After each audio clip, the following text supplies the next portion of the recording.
Hi, this is Lon Welsh at Ironton Capital, and today we are going to talk a little bit about National Diversified Fund number 10, NDF10.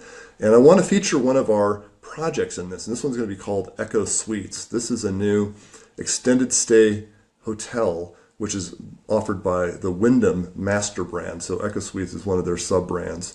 So we like hospitality in general and extended stay in particular, and particularly the economy segment of extended stay. And the reason for that is that just about 20% of the overall room nights in America are extended stays, and that means 7 nights or more. And that's when a person might really like to have a refrigerator and a small kitchen and a laundry somewhere in the facility, because it just makes it a little bit easier as opposed to a transient person just there for a night or two. And the amount of room capacity in America for this type of guest is around 10 or 11%. So there's a fundamental supply-demand mismatch between a lot of demand for this product and not a lot of supply out there. So we really like to be part of the development of new hotel projects like this. So what drives people to want to stay in a hotel for more than 7 nights? Well, a lot of it is not elective, and it's not really contingent on having a solid economy. So when you run a resort that's luxury focused during a downturn, sometimes people won't go to the most fancy resort, even though they used to be able to afford it. They'll trade down to something smaller, or maybe they just won't take a vacation at all. Similarly, a lot of companies have large meetings and conventions at big fancy resorts, but when there's a downturn and belt tightening, one of the first things that will tend to go is travel. On the other hand, for extended stay, you remember last fall there was 2 large hurricanes that went through Florida, and there were electrical repair crews from the electrical utilities from many, many states that dispatched their linemen and other engineers to Florida for months to rebuild the electrical system after the storm damage of the hurricane. Those types of long-term stays are at places like this, and they're not elective. They've got to get done.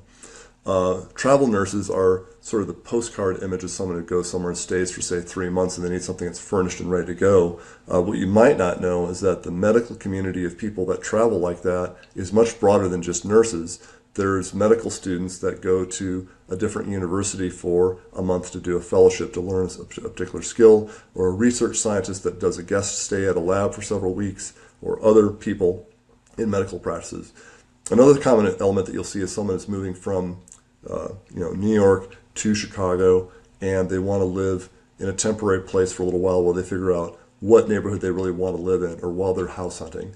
Or you have someone who's built a house, they sold their old house, the builder promised it'd be delivered on date X, and then they can't meet the delivery deadline. It's going to be a month and a half later, but the family's already sold their house, and they wind up here for 6 weeks. So what I really like about extended stay is that most of the drivers, they're not elective, and even during a recession, you'll still have these sort of things happening. So this is a location in Missouri where there's demonstrated demand for more extended stay. There's only a couple of competitors, and they're all quite a bit older. So when we deliver a brand new, beautiful product, we're going to be the obvious choice that people would want to stay at if they're all about the same size room, and they're all about the same size, same price, and they're all in a good location. So wouldn't you stay at the new one instead of the 20-year-old one? So we anticipate about a 17% rate of return for our limited partners on this project after all fees and expenses. So the status on this, it's right next door to the Branson Airport. Many of you guys are familiar with Branson as being kind of a hub of country music entertainment. The site's already been secured. It's fully designed. They've got approval from the city from a zoning standpoint, and the construction actually started, I believe, last month, with delivery in February of next year. So pretty exciting project, and thanks for listening in on it.